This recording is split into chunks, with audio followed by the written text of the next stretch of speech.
Well, all right. Well, I guess we'll get started. Some people might be slow moving tonight. I know we just jumped to a new time, so maybe still getting adjusted. But obviously, welcome in everybody to part 9, 3 levels. Really excited to get back to hearing people's journeys. Last week we kind of went a little different direction, tried some mock interviews, and so excited to get back to hearing people's journeys. And so we'll get to it. But we got 3 really good ones tonight. Um, I'm excited to hear.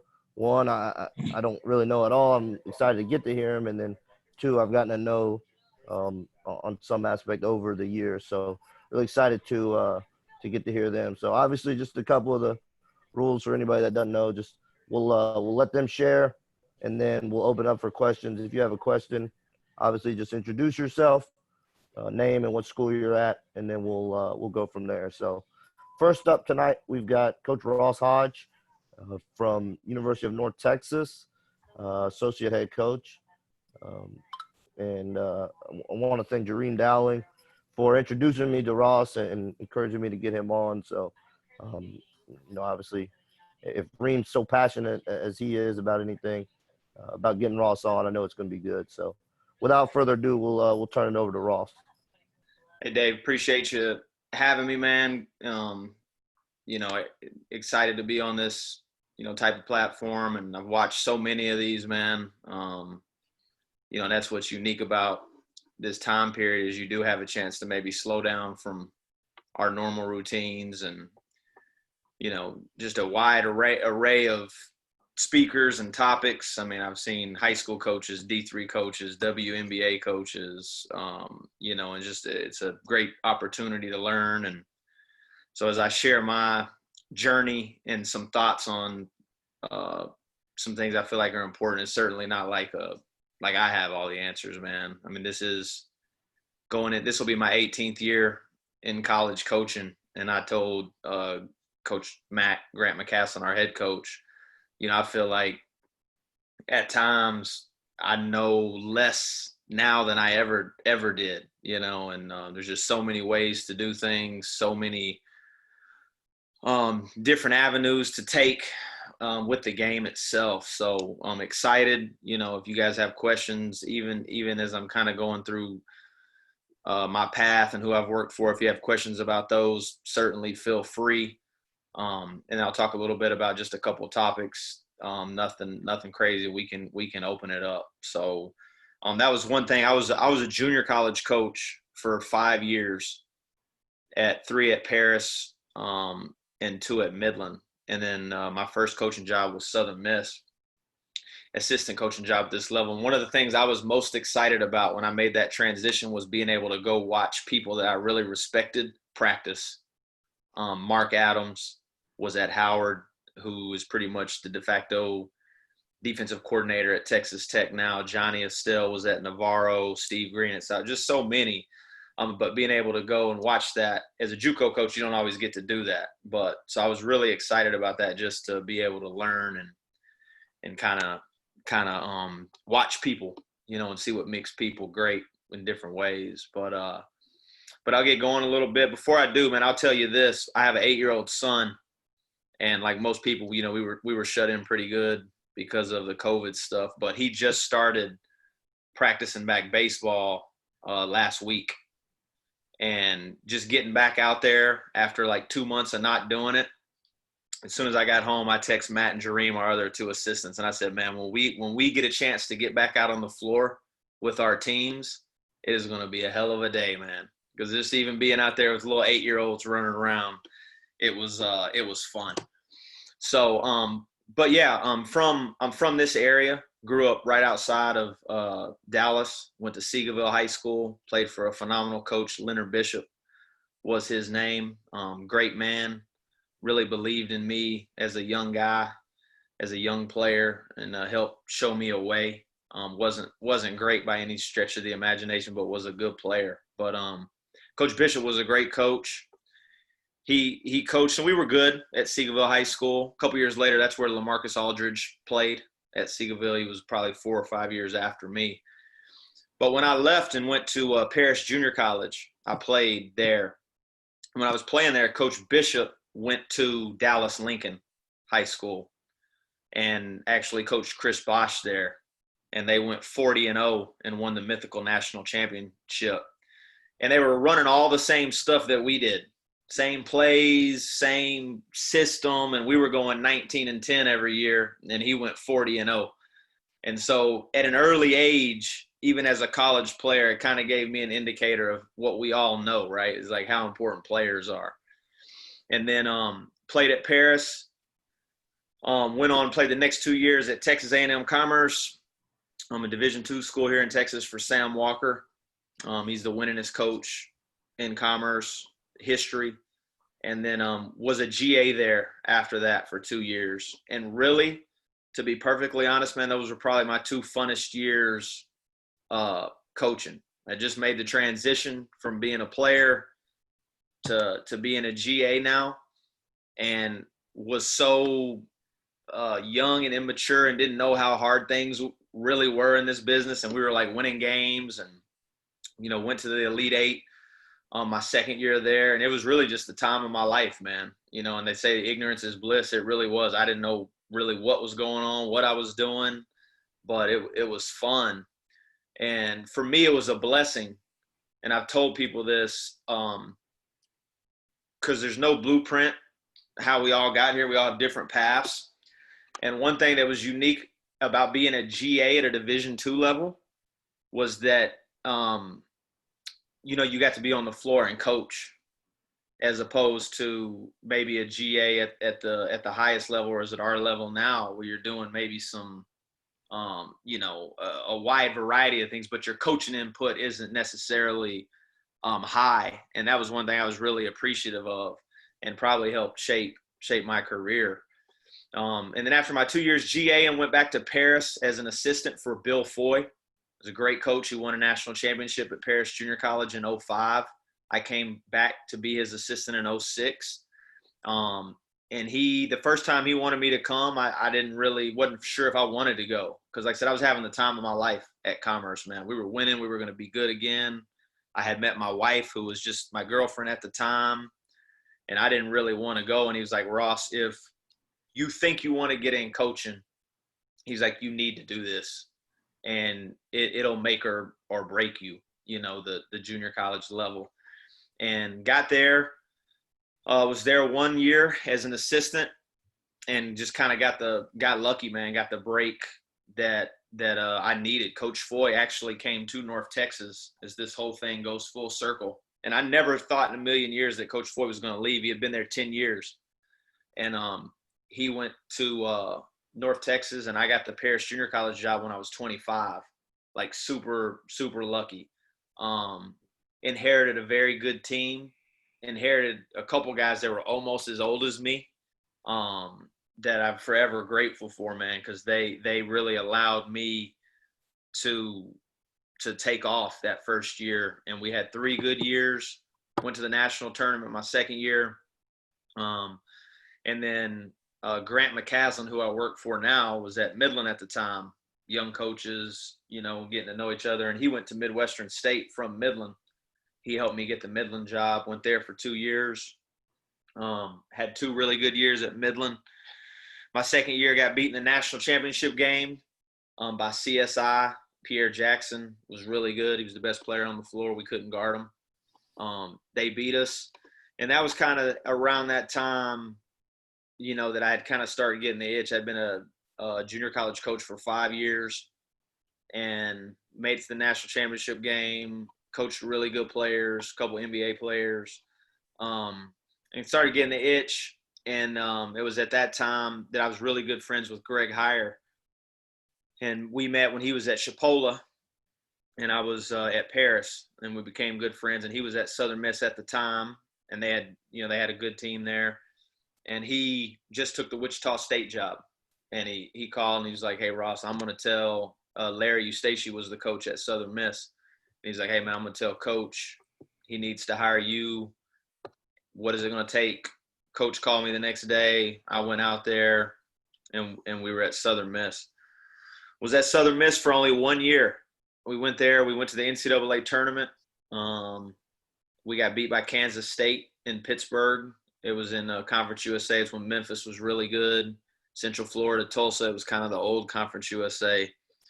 And, I tell Coach to this day, and I know he won the Big 12 twice in a row when he was at Iowa State.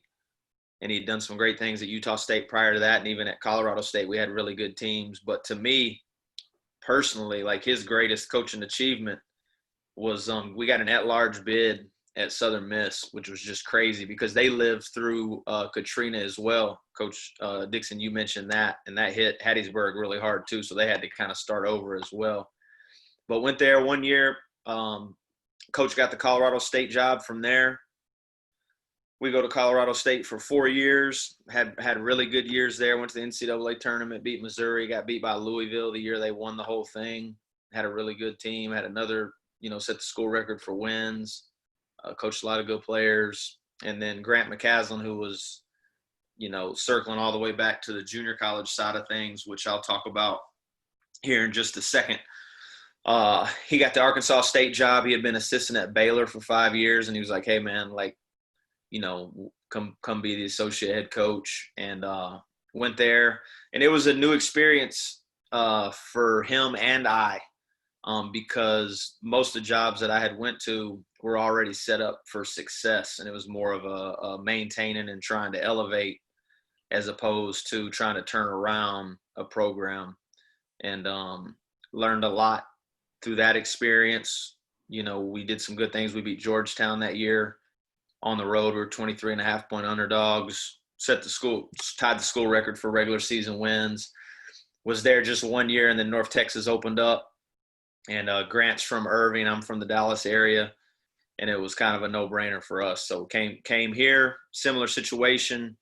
Had to start over, so to speak. And that first year we won the CBI. And then the second year we kind of got hit by injuries really hard at the end, had the best start in school history. And then just got crushed by injuries late in the year, which we've all had to deal with. And then this last year, reversal of fortune, we were as healthy as any team in the country. I think us and maybe Asheville were the only teams in the country to start the same starting lineup every game we played in, and we won a conference championship this year in 2020. So that's, kind of my quick version of where I've been. Touch a little bit more on some things of the things I've learned. But any questions about any of that? I mean, I know I did most of talking. Any questions about those stops or anything along the way of that? I have a question. Okay. First of all, Matt Knezlik, I'm a graduate assistant at Central Michigan right now. What's up, man? My question would be, when you got the job at 25 at Parrish, what was the most difficult thing about transitioning from an assistant to a head coach at such a young age at a high level of play like that? That's a good question. I don't mean this. I don't mean it like arrogantly or anything Right. like that. But I felt comfortable with the basketball part of it. Right. I wasn't a great player. I was a point guard, so I kind of always had to think the game a little bit, and I felt comfortable. I didn't necessarily know what I was doing, but I knew what to do because Coach Boy was a really good coach, and Sam Walker was a really good coach, and so really I could just carbon copy their practice plans with my my spin on things. But so I felt comfortable with that. My biggest fear at that age was something happening off the floor, or a behavior or a discipline issue, and that being pointed back to my age, Right. as a factor. Whereas if it was a older coach that had been coaching for 30 years at, Scott Jernander was at San Jack at the time. Pat Smith, who's at Moberly now, was at Trinity Valley at the time. I mean, like Hall of Fame coaches. And if a kid goes out and does something stupid on a weekend, it's kind of like those things happen. But I was concerned if something like that happened on me, it's like, well, he's too young. He can't handle the player. So that was kind of like my biggest concern, as far as those things. But like I said, I had a very unique group Ramon Clemente, who to this day still plays for the Puerto Rican national team, was older. He's from Queens, New York. He had got a GED. He was probably like 2 years younger than me. He was my best player. Didn't drink, didn't smoke, all in. You could coach him hard. He brought it every day, wanted to win. He went and played for Wichita State after that. He's played pro for 13 years now. Wow. Had another guy that was in the Air Force for 4 years. So, like, that first team that I coached was really one of the easiest teams I've ever been around. And so I was just really fortunate in that regard, man. And those dudes, like, I had good relationships with them. I did go from being the assistant that was protecting them and making sure they did everything to a new role. But because we had a good relationship, they wanted it to go well as well. That's good. Question. Coach Hodge. Go ahead. My fault. Jonathan Mattox, Morehead State. What's up, man? Hey, I was texting with Kareem earlier. I said, fill me in on Rice Hodge. And he texted me back 3 goats. He said it's really simple. He said, just sit back with a pen and pad and take notes. I was like, okay, cool. My question, though, obviously, you're the associate head coach there. I think you've been the associate head coach at a few stops now. What are some things you're doing, personally and professionally to prepare yourself to take that next step and be a head coach? Man, that's a great question. That was actually one of the things I was going to hit at the end of this, but I'll go ahead and get to it now. During this time, this quarantine time, and I've had a chance to, like, listen to so many people, man. And that's one blessing that I think we've all probably took advantage of. And I've had a chance to really listen to some young coaches that have gotten opportunities to be head coaches. And one thing that they can really do is they can articulate their vision for a program in a very concise, simple manner. And so even for me, I had to take a step back and I had to, like, be honest, like, in my evaluation during this time. And I'm like, man, I don't know if I'm ready to do that, to be honest. Like, I know I can coach, I know I can recruit, but can I sit in a room of 6, 7 administrators that have limited knowledge of the game of basketball and articulate a vision of program philosophy, a recruiting philosophy? Hey, tell us about your academic plan, those type of things. And so I don't know if you guys have ever had the opportunity to hear, like, Dennis Gates speak, that was at Florida State forever, and he's at Cleveland State now. And he's done a lot of these. And I don't know if you can just YouTube it, but if you ever have a chance to see him speak, man, he is elite level communicator and articulator for his vision for a program, and Coach Fisher at William & Mary, I heard him just kind of hearing, and he's like, man, you got to be able to have 3 and 4 word answers for people, so they remember it and you don't start rattling on. So just having a clear vision for, hey, what's your basketball philosophy? What's your recruiting philosophy? Being able to articulate that to people that may not, because if you're in those situations, they know you can coach. So they don't want to hear you talk about how good you can coach. So for me personally, over this past time, that's what I've took a little time, and I've really tried to spend time that we have it to do that, man, to sit down and take advantage of it and formulate ideas and words and a plan and a vision and a CEO type mentality of a program. Because we can all coach, man. Everybody on this knows what they're doing. And so that's what I think is important, kind of for, like, that next step for all of us that we got to be doing, because things happen so fast and we all think, man, it's not going to be this year. And then something happens. The next thing you're sitting in the room and you're like, you better have a clear plan and a vision and communicate it simply, very simple, So that was actually the last thing I was going to hit, but I'm glad you asked. Yeah, good stuff. Appreciate it. No problem, man. Hey, Coach Hodge, Kareem Brown here from Niagara County Community College. Just to piggyback off of that, you say you don't feel if you're ready. Yeah. What things do you think you need to, I guess, still accomplish or still put in your toolbox? Kind of a little thing that I say, all the tools. What do you think you still need to work on or kind of figure out right now for yourself? That was really the biggest piece for me. I'd been a head coach at the junior college level for 5 years. Coached really good players, won a lot of games. I feel comfortable and confident that Coach Mack is great to work for. He gives me a huge voice on the floor. And so like I said, the basketball part I feel comfortable with. We're always learning, man, like new ways to do things and new strategies and ways to get better in that regard. But the biggest thing for me, going back to like him, was just being able to clearly communicate a vision for the program, and in a way that is easily understandable to people, to the dean of education. They may have been to 5 basketball games, but you're sitting there in the room with them. Hey, we want to know your recruiting plan.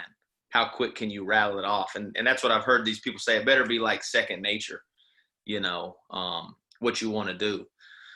So, those I think that's really important, especially with time, because none of us have really had it. We've always been blowing and going from the season to recruiting to summer workouts to fall workouts. But now you have a little time. I'd challenge everybody to sit down and think about. We have a great program philosophy at North Texas that Coach McCaslin came out. Believe, serve, compete. We're going to believe at a high level. We're never going to step into a situation where we don't believe that we can win games. And we told them when we got here, man, we want people to think we're crazy. North Texas was coming off back-to-back 20 loss seasons. They won 6 games, and we're going in there telling our team that we think we can win a national championship at North Texas. We want people to laugh at us, and you got to have that type of belief. We're going to serve each other. Our society teaches us all, right? Like the society we live in and what we see and what our guys are being told is you got to get yours, right? That's what you got to get yours. You got to get yours. You got to get yours. It's counterintuitive to what we want our teams to be. It's the opposite. So, we're constantly messaging, serve each other. You got to give to get, you don't give to, you don't just take, you give. The more you give, the more you get out of things. And so, and then, you got to compete at a high level every time you step on the floor, every day, well, Coach Mack has that and it's great. So I've been trying to figure out my own, that I can take in. Hey, what's your basketball philosophy? What's your recruiting philosophy? What's your academic philosophy? How are you going to decide who you're going to recruit? And with like the serve component, we laugh about it. I told Kareem this, but one of the things that drives me crazy is like the bet on yourself and double down. You see kids say it, and a lot of people say, hey, man, I'm just going to bet on myself and double down. And to me, it's probably the least accurate statement ever, because you're never betting on yourself and yourself alone. You're betting on your staff.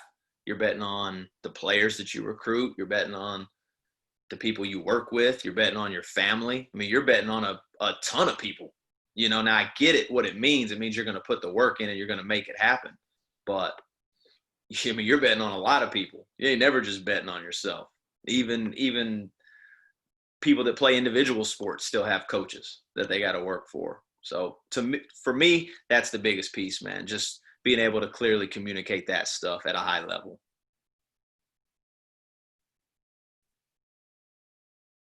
Anybody else before we get going? 3 things I was going to touch base, and I integrated it a little bit that I just feel like are important. Were like relationships, right? And I know we all talk about relationships, and I haven't got anywhere that I've been able to get that wasn't without just a very strong relationship. And I think for coaches and young coaches and even older coaches, man, we're so competitive. And as a young coach, I had to learn this we're so competitive, and you're competitive in recruiting as a junior college coach. You're competitive and you want to win. You're getting in recruiting battles against people, and you don't get a kid, you're pissed, and it's kind of easy just to go the negative route. But lo and behold, a couple years later, you make the move to the junior college level. Now you're wanting to go back and recruit those players, and recruit those places, and you're going to want their help. So keep that in mind, man. Even at the Division I level, you do not know who's watching you. You don't know what relationship is going to pay off at what point in time. Like I said, I was the head coach at Paris, and I got to know Coach Mack when he was the head coach at Midland. He won a national championship in 2007. And we scrimmaged each other. We were competitors. We recruited the same guys, but we forged a good relationship. He goes, like I said, he goes from Midland to Midwestern. He helps me get the Midland job. Same thing with Greg Heyer. Mentioned him earlier. We were competitors, Midland, Chipola, Paris, Chipola, but out on the road, and just met him, and he was like, hey, you want this job? And that happened like that, and then Coach McCaslin gets, the Arkansas State job. So keep that in mind, man. As you're out on the road, we're all super competitive. We all want to win, but keep that in mind, and don't allow your competitive nature to get in the way of relationships, and seek them out. You got to seek them out, man. Seek out relationships. You guys mentioned Kareem, and he connected Dave and I, and he's great at that. And I think young guys, young coaches, for whatever reason, you don't want to say they're entitled, because that's a bad word to say, but when I was an assistant in junior college, man, I just started out with like a sheet of paper, and I didn't know nobody, and I didn't know shit from shit. I was a GA to D2, and now I'm assistant at Paris Junior College. And obviously a lot of coaches would come through there. I would meet them. I'd get their number, and I just started out with like a blank sheet of paper, and I would just write their name and the number. And even though I'm a young guy, I'll be 40 in July. I mean, it was this, we didn't have cell phones yet. We had just started getting them, and you still had to wait till like 8, for your free minutes to kick in. But I just had and I would just, if I met him, I wrote his name down. I didn't care how good I knew him. I didn't care how good he knew me. And I just started like a running Rolodex, man. And I would just call people and call people and call people and call people. And so I encourage young coaches, do the same, man. If you see them out on the road and you get a chance to meet them, you meet them one time, call them. If they don't call you back, call them again. Don't get offended. Everybody's busy. It's not personal. Don't be like, well, I called him, he never called me back. Seek out relationships. Seek out people that are maybe followed similar paths as you did, or I was a junior college coach at the time, and Jeremy Cox, who's the associate head coach at Stephen F. Austin now, was at Fort Smith, and he was at A&M, and then they went to Kentucky. That was somebody I was like, man, I got to get to know him. I have to get to know him. I want to know he has done a path that I want to do, and seek that out. So, don't be too like cool and feel like, man, I hit him up one time, he didn't hit me back. And no, man, seek it out. Keep calling. And then the next thing I wanted to talk about was staff dynamics, which I think is so important at the Division I level. And I was coming from a junior college where it was just me and another assistant, you and another 2 assistants. And junior college is pure in a lot of ways. You didn't have the politics of certain things. There was no rivals write-ups necessarily on who signed who and who recruited who and who did this and who did that, and I really feel like that gets into the Division I level. And I had heard the horror stories, about in-staff fighting and in-staff backstabbing and, manipulating things behind the scenes. And I just always decided, man, that like, that was not going to be anything that went on any staff I was ever a part of, and I was just always going to speak up against it. And I was very fortunate. The associate head coach when I was at Southern Miss and Colorado State was a guy named Leonard Perry. He's at Pacific now with Coach Damon Stoudemire. They just had a tremendous year. And I think they won 23 games, and they only had 10 scholarships. And he's unbelievable. And he taught me so much.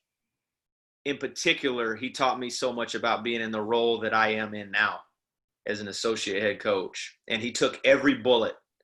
Every time something went wrong, every time Coach Eustace was always like on a, pissed, something was happening, LP always stepped in and he always said, hey man, like this, it's my fault.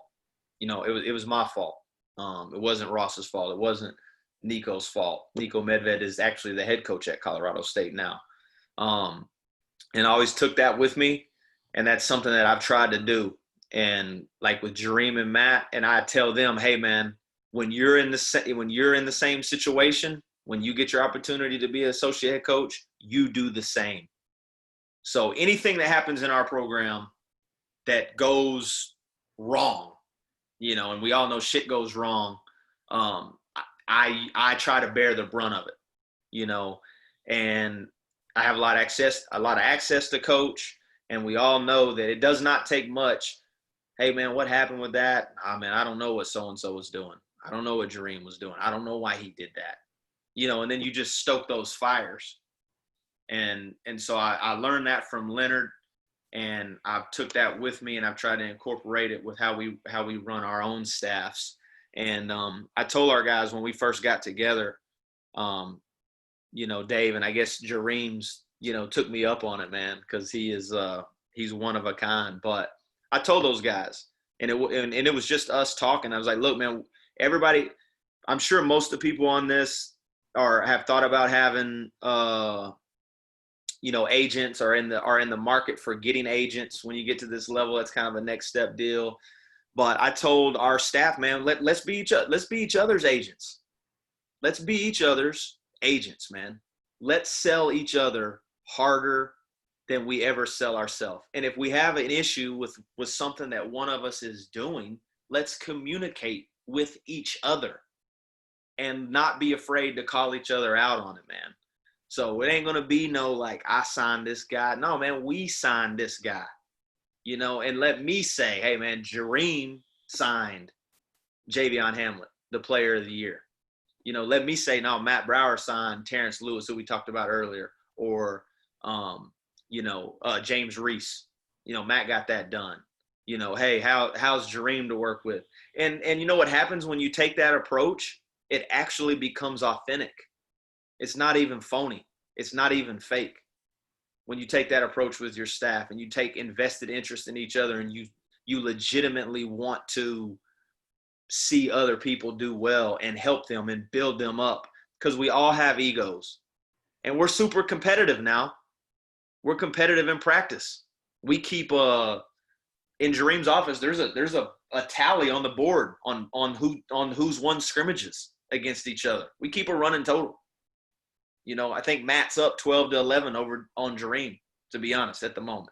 So it's not like we're not competing, and it's not like we don't have a healthy ego, but we have no unhealthy ego whatsoever, man. It starts at the top with Coach Mack. It's how he runs his program, trickles down into myself, and then it trickles into Matt and Kareem, and it goes to our GAs, it goes to our student assistants, and it goes to our players. So, and they can feel how together we are. So they can't even go.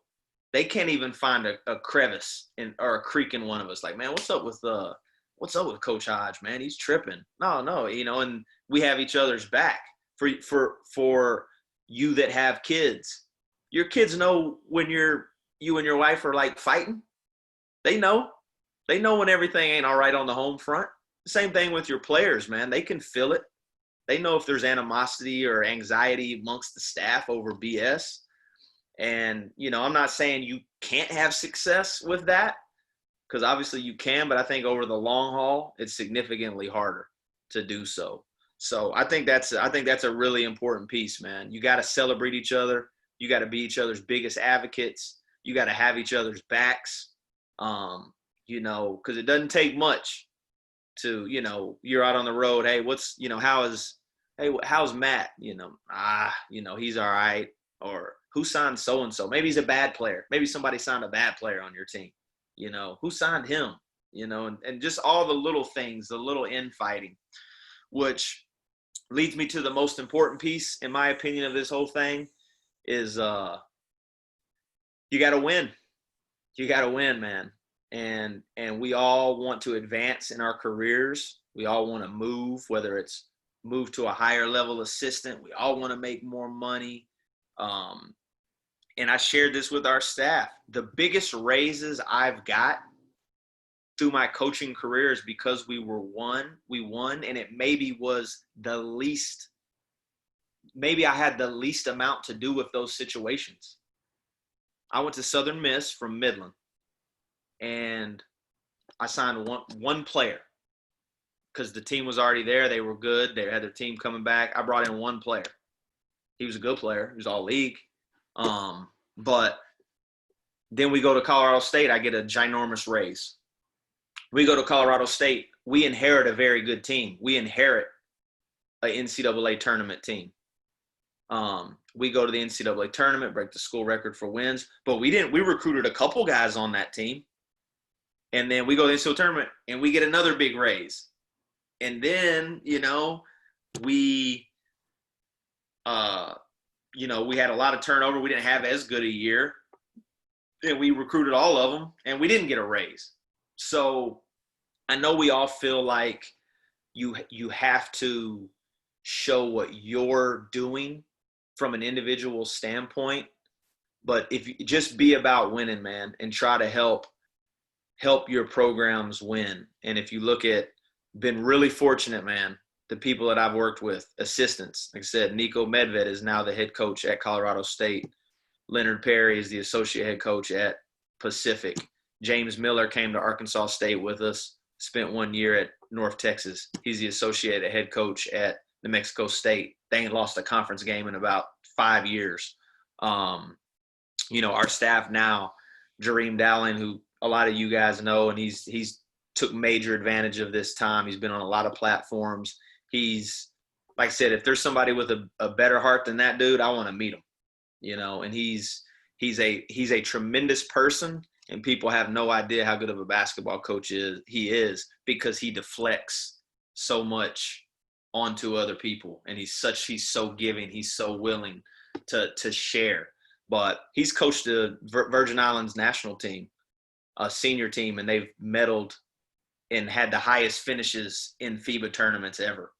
And he's a star. Matthew Brower on our staff, who is from Texas. He played at Wichita State, started on the year they went to the Sweet 16. He's been at Maryland as a video guy. He's been at Sam Houston. This is his going on his third year with us here. And he's like Scottie Pippen, man, of the Bulls. He does it all, man. He can recruit at a high level. He worked for me at Midland. And he can recruit at a high level. He can coach. He was at College of Charleston for a few years before he came here. So yeah, man, just been really fortunate. Grant McCaslin, who I work for now, is unbelievable. Larry Eustace, Sam Walker, just elite level people, great coaches. So that's my take. I know it wasn't, anything probably you haven't heard before, but relationships, man, staff dynamics, and then just whatever you do, man, be about winning and trying to help your program win. And I promise you, if your program wins, opportunities are open up for you financially. They'll open up for you to move into better job situations or just improve your own job. So you can ask any questions about that. You can ask any questions that aren't about a topic I talked about. I mean, really, whatever you guys got, man.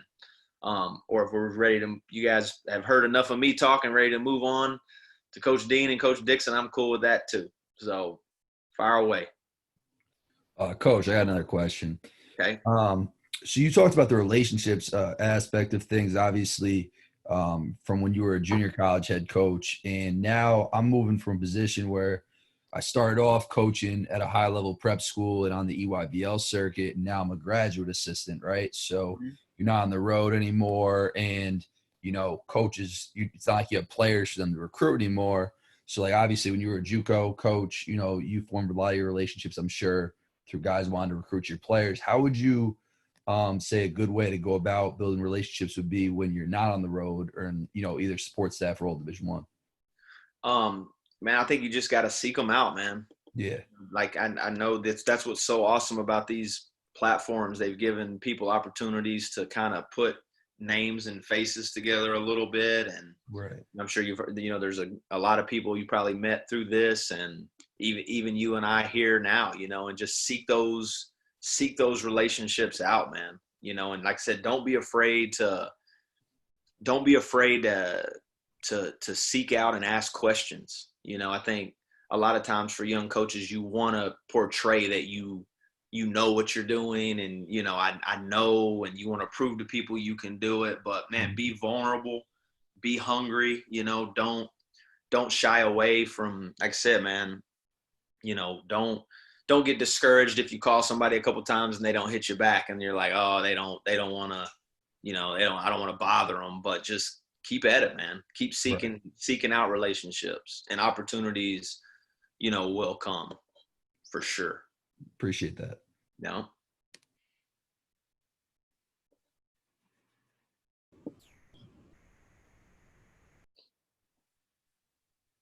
Hey, Coach. Carter Heston from Texas A&M, Texarkana.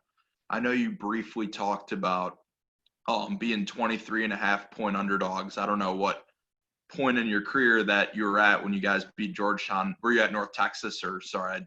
Arkansas State. Okay, Arkansas State.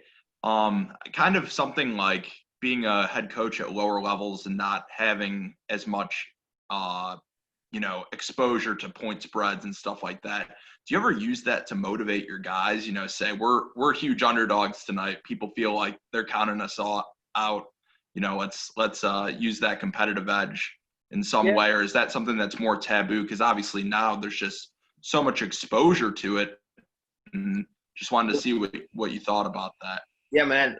Coach Eustace, who I worked for 5 years. 1 year at Southern Miss, 4 years at Colorado State, he would talk to our teams about the line all the time, and he would use it if we were, say you were playing Air Force at home and it's a game you should win, but you're 7-point favorites. He would just tell our guys, like he'd probably lowball it a little bit and be like, hey man, you're only 5-point favorites. Like, it's just 2 baskets, guys. I'm just telling you, man, like there ain't that much difference between them and us, but on a big spread like that, no, we never really did. And Coach Mack doesn't. But like you said, players now, they know, because all you got to do is you click on your ESPN app and you're scrolling through it and it just says just says, North Texas -3.5 or +2. And so it is interesting, But the biggest difference for me, Paris had won a national championship when I got that job. Midland had won a national championship when I got that job. When I went to Southern Miss, they had back-to-back 20-win seasons. We just went to the NCAA tournament. When I went to Colorado State, we inherited an NCAA tournament team. When we went to Arkansas State, we inherited a team that won 10 games. So the shift went from like basically trying to convince your teams that you could get beat because the expectation level was so high and they had won so much. And you're sitting there telling them, like, no, man, we can lose this game.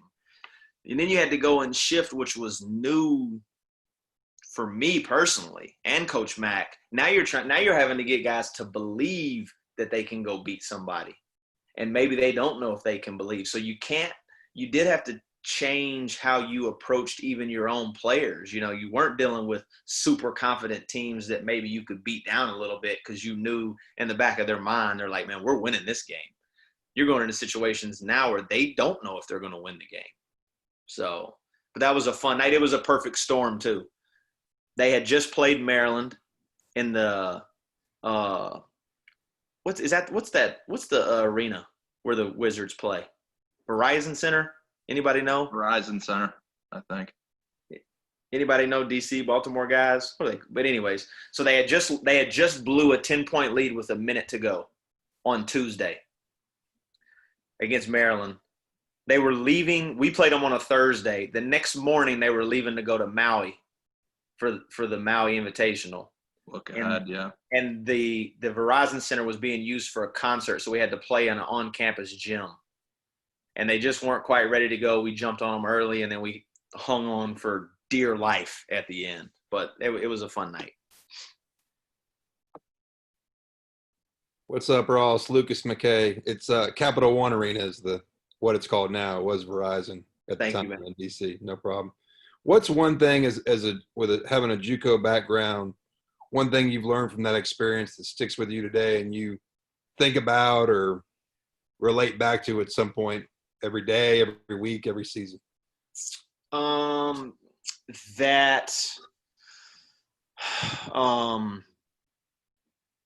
Couple things. One comes to mind, in JUCO you can have some pretty crazy days, and it can feel like the end of the world is near. It can feel like you're never going to get past this day, and it's just and then a new day comes, and like I'm sure as coaches we've all had those experiences where you just feel like, man, this is we're just dejected. Maybe you lose a player to ineligible, maybe you have to get rid of a guy, maybe just we've all experienced those low moments, man, and a lot of times you bounce back from those quicker than you think. And but other than that, man, just that it's the game is the same, at any level, high school, JUCO, Division I, Division III, it's a game. Now at our levels there's a lot more exterior factors pulling, but the bottom line is that you put a team out there, you try to get them going in the same direction. And that's why I think I'm super thankful for my JUCO playing background. And as a player, I mean, there were games I'd play 2 minutes. We had really good teams. And there was games when I was at the Division II I played at that I played 40 minutes, 45 minutes of an overtime game and never came off the floor. And I can say that shaped me as a player. And I was kind of a punk as a player. I'm not going to lie. I had a chip, could be a little edgy. I get pissed at my coaches and stuff, but I never took it out on my teammates. I was always supportive of my teammates. And I've shared that story with our players through the years. Like, look, man, if you're not playing as much as you want, I don't expect you to be happy. I mean, if you're happy about it, go play at intramurals, but don't be mad at James Reese because he's playing and you're not. You can be mad at me, but support him, man. That's your guy. You guys like each other, So that was something that I've always kind of took from JUCO.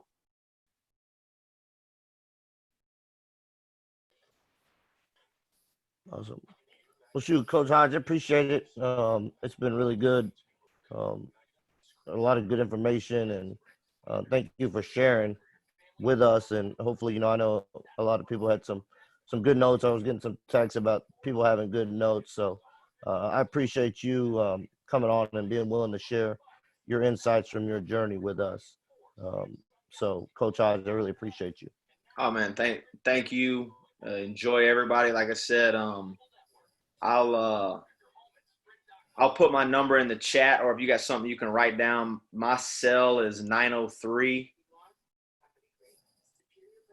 And Dave, you can share this with guys too if they ask. 366-9245. And like I said, man, I'm a learner as well. So I love to learn. I love to talk hoops, man. I do not have it even halfway figured out. So like I said, man, don't hesitate if you got questions. If you want to, I know this was more non-basketball type stuff, but if you want to talk hoops or anything about that, man, you can reach out and I'll do the same. Awesome. Appreciate that, Coach Hodge.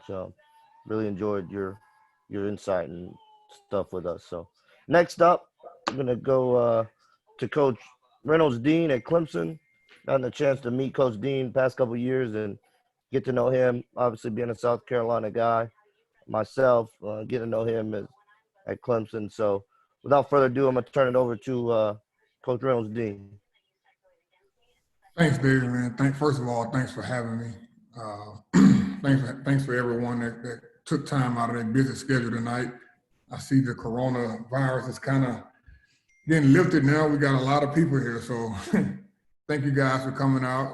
You guys it's a diverse crowd, which I really like, especially with what's going on right now in our country. I think this is a great platform. A little bit about my journey. Probably won't be as interesting as Coach Hodge, because mine was probably, a little easier and a little simpler. But I'm originally from Atlanta, Georgia.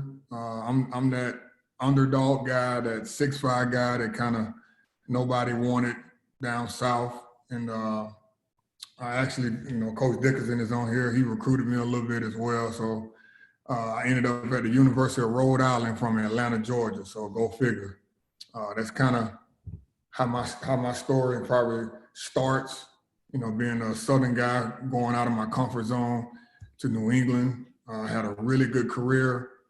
Had a really, really good career. Had a lot of success.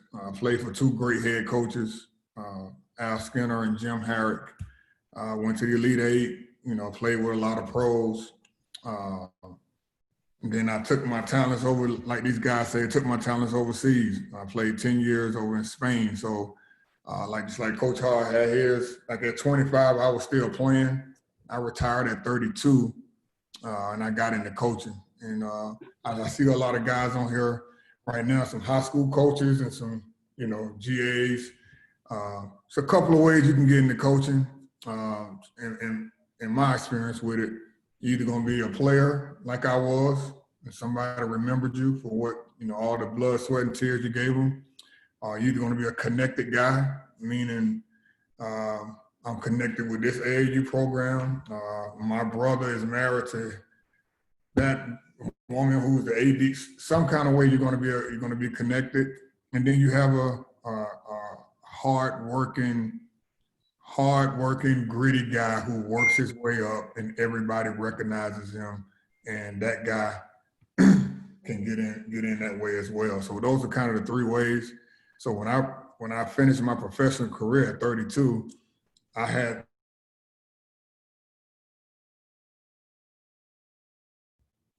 the most lucky story you can have. My head coach, Al Skinner, was the head coach at Boston College. Assistant coach who recruited me, Bill Corn, was the head coach at Northeastern University. Tim O'Shea was the other assistant coach. He was the head coach at Ohio U. And Ed Cooley was the head coach at Fairfield. So go figure, my entire staff that I played for at the University of Rhode Island, they were all head coaches. So it was kind of easy for me to get in because those guys, they knew me. I didn't have to, really interview or anything like that. They just asked me did I wanted to coach. And I met them down in San Antonio at the Final Four, and lo and behold, I was director of operations at Fairfield University for Ed Cooley.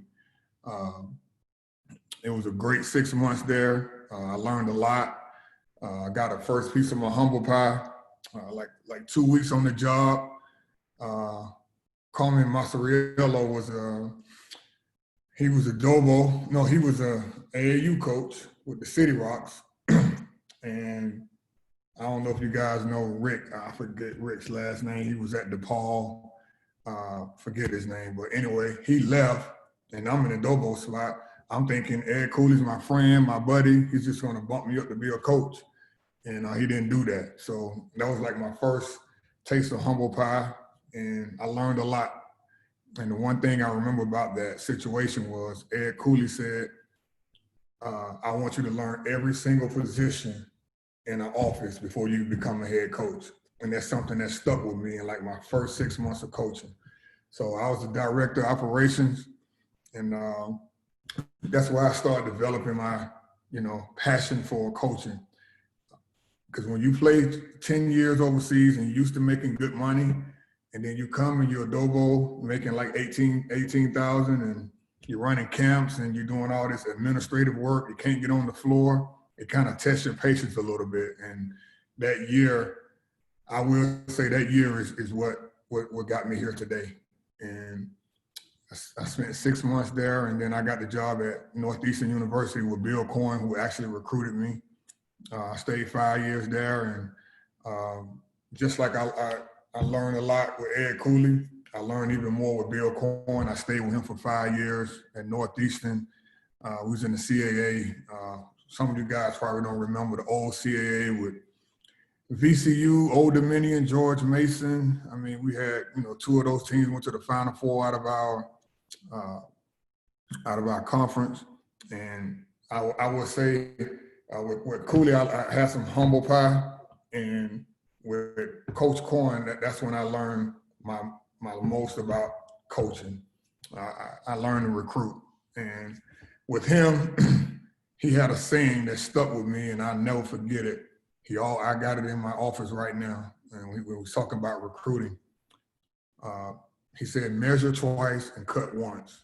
And at the first, I didn't really understand what he was trying to say. I just go to the gym, see a guy, I think we can get him. It's like, no, Tone, he's not, this kid is from Virginia. He's not coming all the way to Boston when he can go to VCU. So I had to think outside the box. It forced me to think outside the box, and that's where I kind of developed my eye for recruiting. He taught me how to evaluate. He taught me relationship building. He taught me how to just get engaged with kids before they get on campus. He taught me a lot. Those 5 years of kind of being that underdog when you got to battle against VCU and Old Dominion and those guys, it's like, how are you going to catch them? And we caught them. We caught them because we were forced to evaluate. We were forced to pick the right kids. And it was the kids that, frankly, nobody really wanted, guys that are playing for money right now. So that's what I learned from that. And then without coaching, you're not going to have some adversity. So 5 years, I'm from Atlanta, Georgia. I was in Boston for 5 years, and I couldn't move the needle. I interviewed at Nebraska, interviewed at Vandy, interviewed at a lot of these places because we were winning. Just like Coach Ross said, we were winning. And so I had to take another route. I took the job at College of Charleston with Doug Wojcik. And lo and behold, 2 weeks into the job, I woke up to the most text messages I ever had in my life, and Twitter going crazy. So, in 2 weeks on the job, I just helped build a program who was picked to win the conference, but I just felt like it was nothing more for me to do.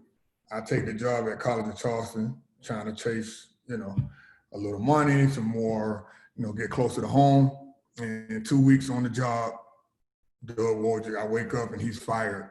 So just imagine that, leaving the top team in the conference, going to another team in the same conference, 2 weeks on the job, boom, your whole life can change.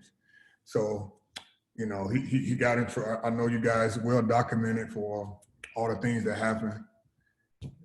Cut the long story short, he gets fired, and the AD came in, and he said he named me the interim head coach, and that's when it was sort of like a blessing in disguise for me. I wasn't waiting on it. Just like Ross said, I wasn't really prepared for it, but I was the academic advisor. I was doing workouts by myself. I was counseling kids. I was with the parents, just everything, doing the budget, everything that had to do with the ins and out of a program, I did it. And I wouldn't trade that experience for nothing. And maybe a month into it, Earl Grant gets the job, and I'll never forget it. He called me on a Tuesday night. Wednesday morning, he told me to be in the office at 8 o'clock in the morning. So I was there at 7, and the rest was history. 2 days later, we driving down to Orlando to go get Grant Riller. So I say you always got to be prepared. That situation taught me you always got to be prepared for whatever situation arrives. So when Earl Grant got the job, he immediately said, hey, it's recruiting. We missed July period. Who are we getting? But I was the only coach in College of Charleston that was going out. So I had learned everything I learned from Northeastern. I had 30 guys ready. So we meet at 8 o'clock in the morning. He said, you ain't got to explain your story. I know who you are. I heard a lot about you. I know you're a hard worker. Let's go. As soon as he sat down, I had a list of guys ready. I was prepared. And, 2 days on the job, Thursday, we driving down to Orlando to get Grant Riller, who now is going to get drafted in the NBA. And it goes back to what I was saying about the recruiting part, just having the eye for talent and learning something from every stop that you make. And I can remember it like it was yesterday. It was Kerry Blackshear, Matt Malone. It was all these guys on this little Q6 team. And I said, who's that skinny kid right there with the flat top? Nobody was recruiting him. And now he's a 2,000-point scorer about to get drafted in the NBA. So what I'm encouraging you guys is to always learn something from every spot. And I stayed there for 6 months. And like I told you guys before, I played at the University of Rhode Island. And they hadn't been to the tournament since my senior year. I don't know if you guys remember Lamar Odom hitting the shot against Temple, the 3-2-1 shot. I was on that team. I actually caught the ball in the net and started running. So had a chance to get back and go up to Rhode Island and to do something special. That was my alma mater. My heart pumps Rhodey Blue.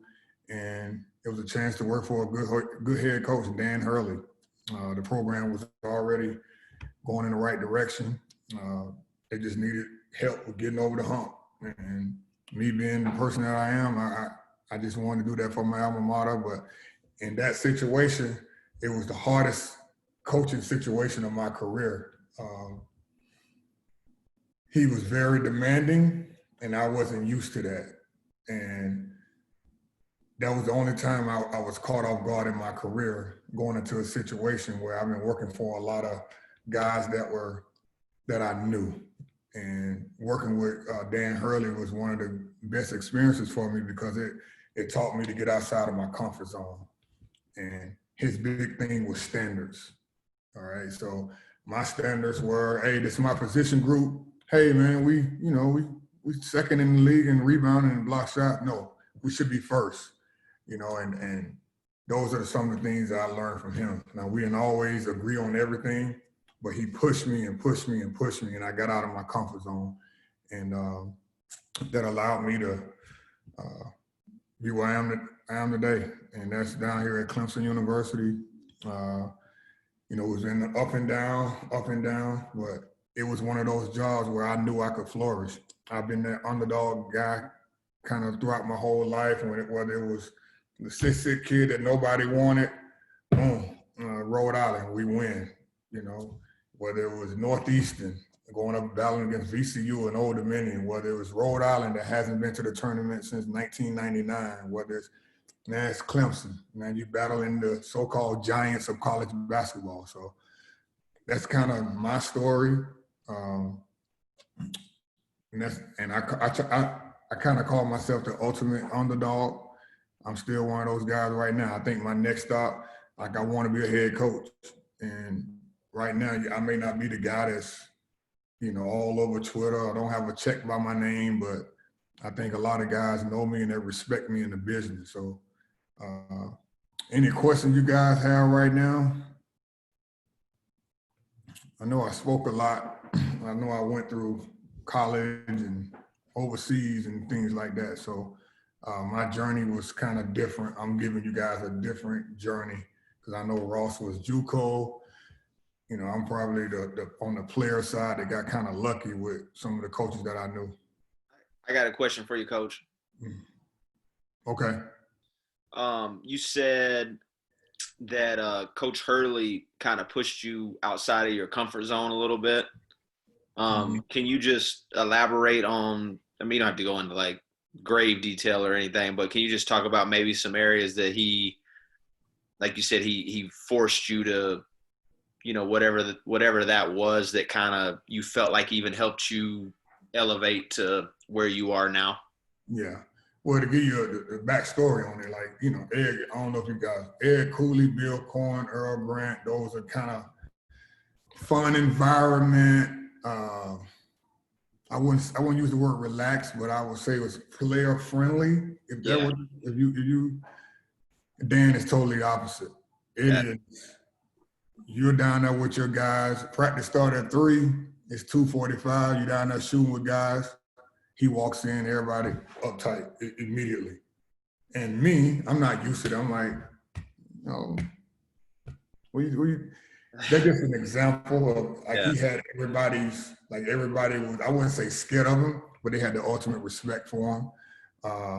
Just little things like drills, like he was a stickler on the time and everything had to be paced and you could not walk. I'm talking could not walk.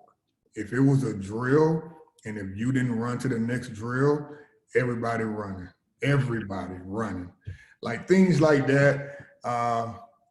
What is recruiting? Like, he don't want the kind of guy that I was used to recruiting, the Northeastern, the little guy with a chip on his shoulder. No, I want, if Boston College and Providence and Seton Hall want him, we want him. And it's like he forced you to like, standards. Yeah. These are the standards we have for this program. We don't want the 3-star, we want the 4-star. And that kind of got me out of my comfort zone. And, we kind of clashed a little bit on that because I wasn't always the confrontational guy, and he loved confrontation. And that got me out of my comfort zone. So now when I come down to Clemson, I'm ready now. Yeah. And without those 2 years, I don't think I would be here right now. Just, I can't go all the way in detail with like certain examples, but it just, okay, we recruiting this guy and you're the lead and we didn't get him. He wouldn't talk to you for a week.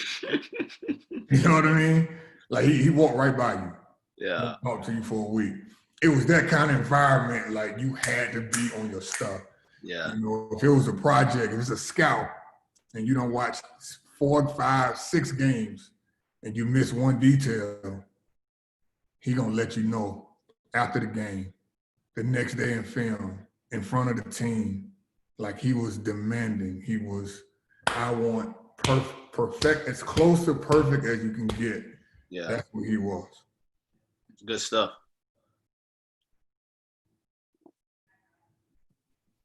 Coach, I got a question. Okay.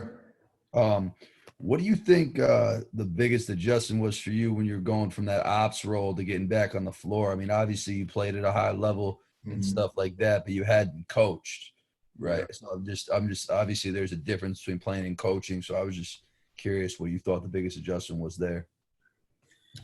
Just listening and learning. You think that, I was watching The Last Dance with Michael Jordan. You think that because the way you played, that you expect these guys to do the same thing that you did. And that was my crash course on coaching. Like, dude, you can't grab that rebound? Now, mind you, I was a great rebounder, and I couldn't understand why these guys, they couldn't rebound. Just trying to wrap your mind around you're not playing anymore. The hardest thing to do coming from a player to a coach is get your mindset away from that you're the player and to being a coach, and you have to teach and you have to develop.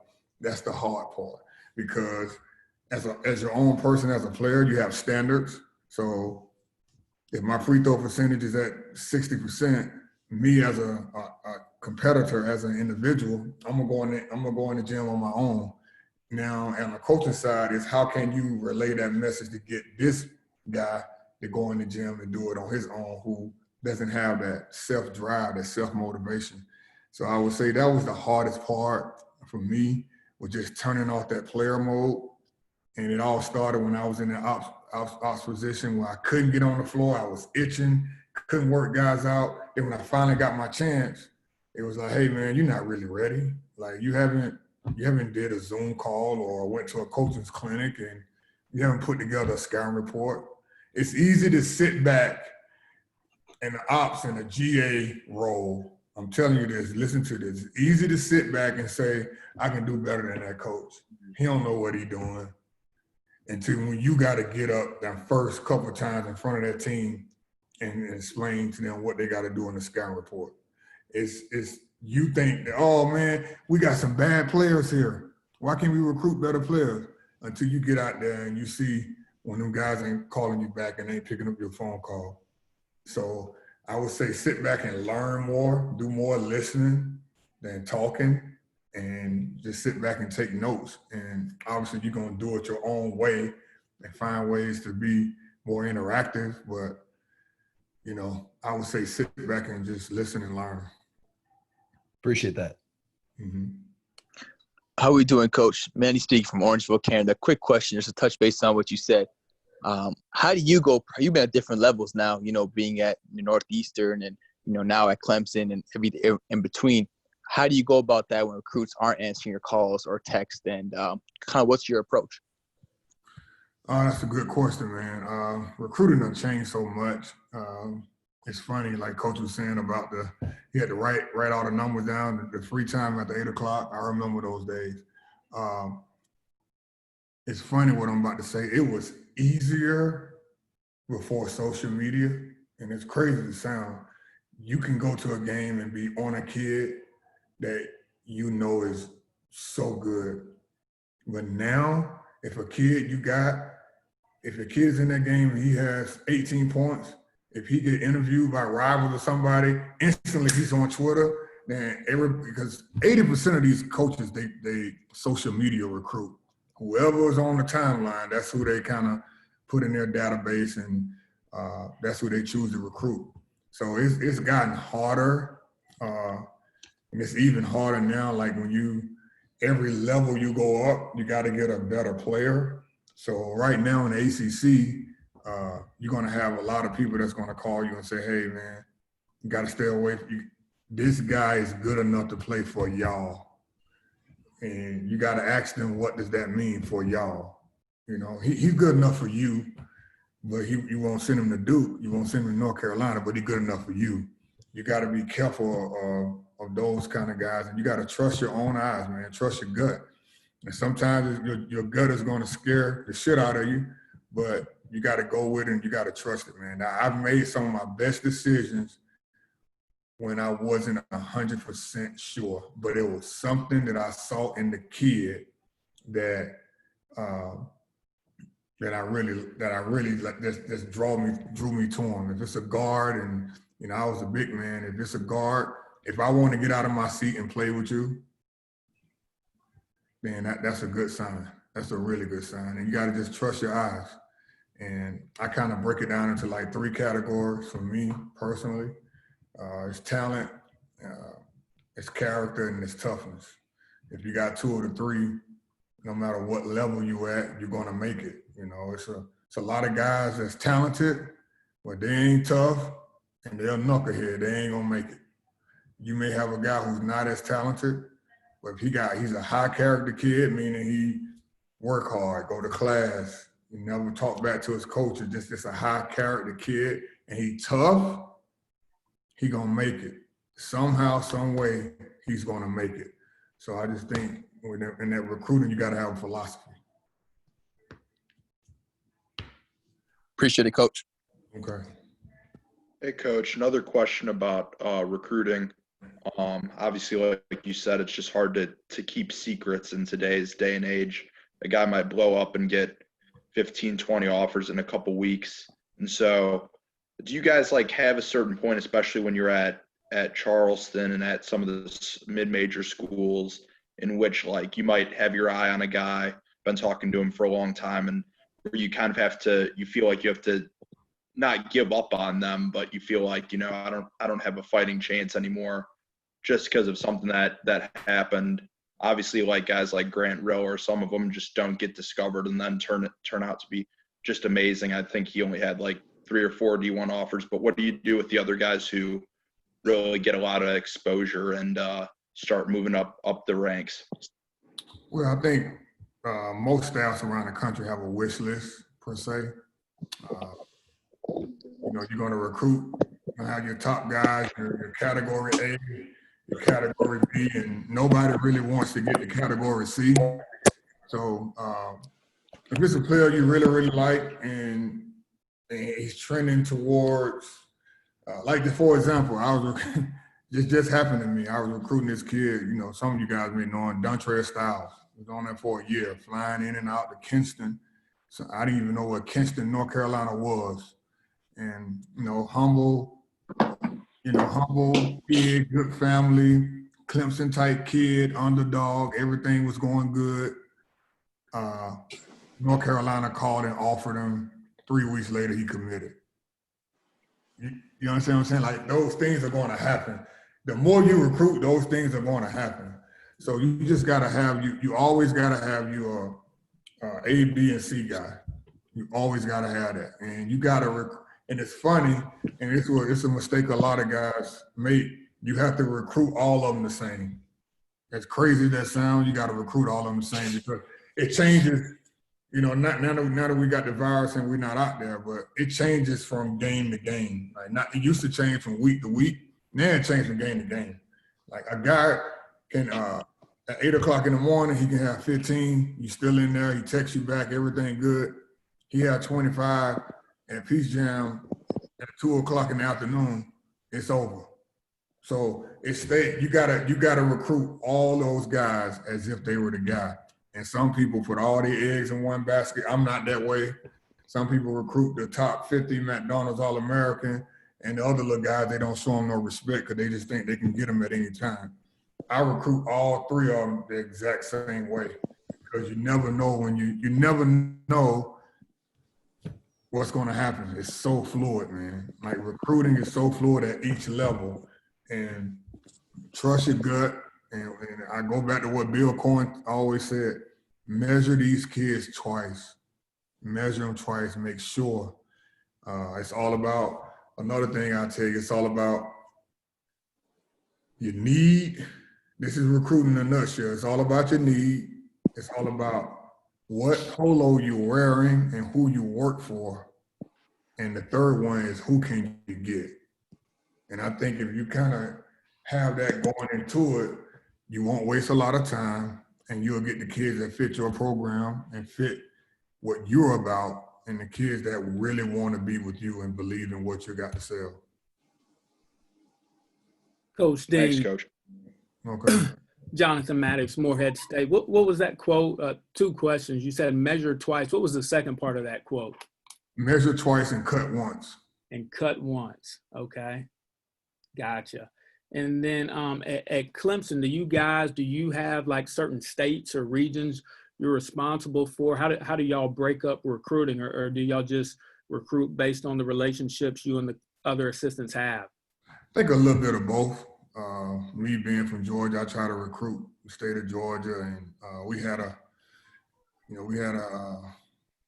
guy on our staff in the previous 3 years that I was here who covered the state of South Carolina, but now we're trying to do it as a group. We're trying to, improve that relationship and, your breadbasket. So we try to do it all. I mean, I'm one of those guys where my background allows me. I just told you I coached at Northeastern for 5 years, so I had all the prep schools up that way. I coached at Rhode Island for 2, so 7 out of my 12 years I've been in New England. So I had to recruit, Philly on up, and then I was at Charleston and then Clemson, where I'm Georgia, South Carolina, North Carolina. So I'm not big on this is my state, this is your state. It's whoever can get the best guy. We got a point guard from Jersey and a 2 guard from Atlanta. You understand what I'm saying? It wasn't per se a region. I'm just different that way. I walk through the gym and I just look for guys who I think who fit. You got some guys that you go back to the connected guys. They just, if I'm from Philly, I'm recruiting Philly and DC, and that's it. It's hard to, what about you get a job at Miami? So you're going to say, all I do is recruit Philly and DC. I don't know nobody in Florida. You got to reach out. And I think that was the best thing about me working at Northeastern is that I recruited Texas. I got kids that come from Texas to go to Boston, Alabama, Georgia. So, and that's when I developed a lot of relationships. Some of these people that's on the Zoom call, I met when I was in Boston versus being right in their area. So don't limit yourself to one area. Don't be a guy that just, if a job comes open and you tell me I'm a head coach and you tell me, hey man, I'm from Texas. I just recruit Houston and Dallas. Yeah, but I got a job in James Madison in Virginia. So, how, have you ever recruited this way? Do you know anybody this way?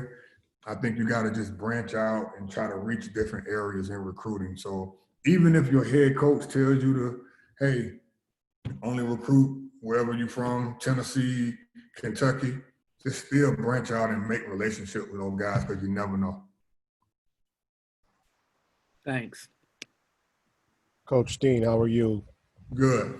Good. Please tell my guy Anthony Goins I said hi. Okay. Kareem Brown from Niagara County Community College. You're putting together a staff. You said you're ready now to be a head coach. You're putting together a staff. Mm-hmm. Kind of what direction would you go? Would you go with guys that are going to fit some differences and some things that you struggle with, or are you looking for guys that you have relationships? How would you put your staff together? I think a little bit of both. Like I said, my journey, you got to be prepared for every situation, and you need help along the way. And I've never been a head coach, so I think I would lean more towards having a guy that's called a timeout before on my staff because I never done it. I'm not the guy that got this big ego to say, hey, I got it all figured out. No, I think I would hire me ex-former head coach. I'm not the biggest organized guy, so I think that answer part of your questions about like when if I'm not this great organizer to kind of get somebody that can help me be organized. But once again, it goes back to the recruiting. If the only thing you got to bring to the table is that you're an organizer, it's probably ain't gonna, you got to be organized. You got to recruit. You got to be a 3-level assistant. You got to be good on the floor. You got to be good with the players, and you also got to be an X and O guy. And I think I think I would get two guys and that fit that caliber and one ex-head coach. And the part about is another part of my journey. When you say get out of your comfort zone, I don't mind hiring a guy that I don't know because it's forcing me to get out of my comfort zone. We'll probably get more results if I don't know you now, forced to make a relationship with you. I see your work ethic. You come in with different views. I think that'll be really, really good. So I'm not opposed to hiring somebody that I don't know, even though the textbook on coaching says always hire somebody that you know and that you trust. But I mean, I've seen those fail as well. Appreciate it. Got time for one more question if we have one. Anyone has one more question for Coach? Well, thank you guys. Thank you guys for having me. It's been great. I'm gonna leave my number in the chat as well. Feel free to reach out anytime. I'm not one of these. I know a lot of you guys on this chat. I'm always available. I'm not one of these guys that made it to a big level, and I remember where I came from, and I was in your shoes one day. So I'm gonna leave my number in the chat. If you guys have anything, just hit me up. Appreciate you, Tone. Appreciate you coming on, and obviously, I know he's just like Coach just Hodge. signed one of my players. How about that? I know just like Coach Hodge, Coach Dean's going to be a head coach really soon, so hopefully you guys. Who said that? Who said I signed one of their players? That was You your know boy. who said that. You and Mattox. Yeah, Kurt. Hey, if you give me a player, I can do some more Zoom calls so I can keep a job. Hey, you and Dave, y'all owe me. Dave Dickerson not been. I'm up here fading, staying up to listen to y'all. Anyway, go ahead, Bentley. No, you good. Just introduced our next guest. So without further ado, I'll turn it over to Coach Dickerson. Let me tell the story real quick. Coach Dickerson, I was on my first recruiting trip. I don't know if he'll remember this. He probably will. I was on my first recruiting trip at Anderson. We were down at a Big Shots event in Myrtle Beach. Division II staff. We were all spread out. We only had one book. in one car, and I got sent, being the younger guy on staff, I got sent to the high major gym because we're not getting any of those high major guys at Division II. So I was there half an hour before the game, sitting by myself, and I thought I was out of place. Well, minute two before tip comes, and here the doors swing open, and here come all the coaches. And Coach Dickerson was at Ohio State at the time and was gracious enough to sit next to me and start talking to me. And obviously, that's kind of where our relationship began. So I'll always be grateful to Coach Dickerson. So without further ado, I want to turn it over to him. Good evening, guys. How you guys doing? Remind me the next time, don't follow two assistant coaches. But I'm simple. I'm learning every day. I've been at Upstate now for 794 days, and I'm learning. I'm a sponge, and the game is changing. Recruiting is changing. The hiring process is changing. So it's an ever evolving game and business. So, but one of the things I live by is all in, do your job, and we not me. All in, do your job, and we not me. And I heard something in church the other day that don't ever trust a leader who don't have a limp. And that was from John Winbush, who was founder of the Vineyard Movement Church. And meaning, you know, everybody's have to be somewhat humbled. And I've been humbled in my career. And obviously, been coaching for 29 years. I'm from Olar, South Carolina. We have 237 people in my hometown. And I played at Demarcola High School for a great high school coach, Ernest Nimmons, and I was fortunate enough to get a scholarship to the University of Maryland. And I was coached and recruited by Lefty Drizel, and I was a teammate of Len Bias. He was a senior, I was a freshman. And went through a coaching change to Bob Wade in my last 3 years, and wasn't good enough to play in the NBA or go overseas, so I went right into coaching. Went to Gardner-Webb my first year, and James Madison the year after that, and then I went to Radford 92 to 96, and I worked for Ron Bradley, who was the head coach there, and he was my assistant coach at Maryland for 4 years. And so I stayed within my family at James Madison. Lefty Drizel was the head coach there. And then after that, I spent 6 weeks at Marshall. A lot of people don't know this. I was there when Greg White got the head job, and he hired Greg Marshall and myself as his first staff. So I was in a hotel room with Greg Marshall for 6 weeks, and that was hell within itself. And I never coached a game at Marshall. Job came open at Maryland, so I went back to my alma mater. I was assistant there for 9 years, 2 Final Fours and a national championship. And then I went to Tulane from 05 to 2010. I took that job 4 months before Katrina hit, 4 months after Katrina hit. So we went through that, and just a tough job, tough situation. And my starting point guard there my first couple of years, and now on my staff with me, Andrew Garcia. I think he's on the call tonight. And I was there for 5 years, went to Ohio State for 7, worked for the Utah Jazz as a scout for 1, and been at Upstate for 794 days.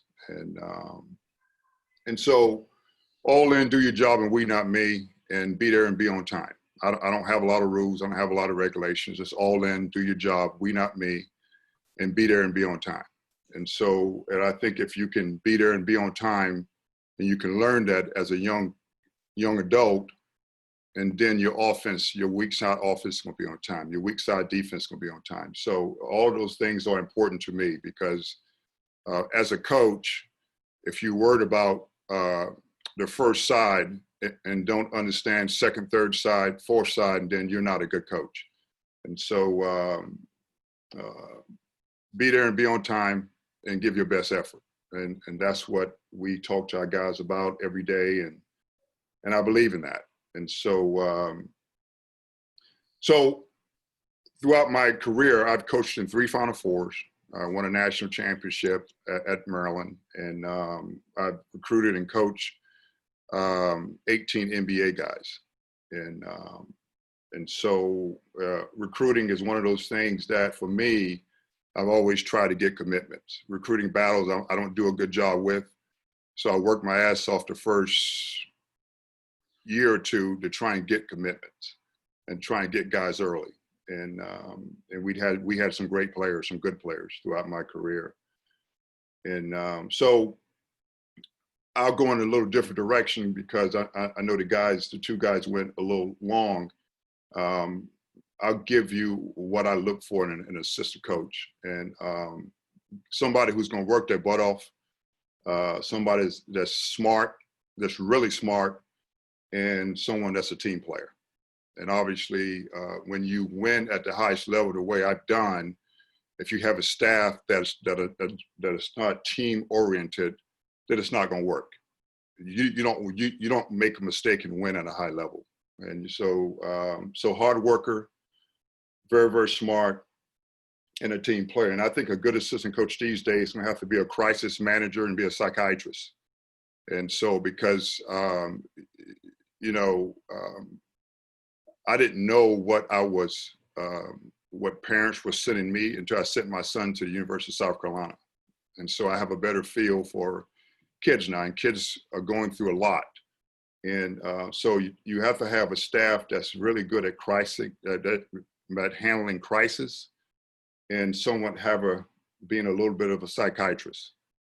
And then I want a staff that's going to be really, really good between 5:30 p.m. and 12 midnight, because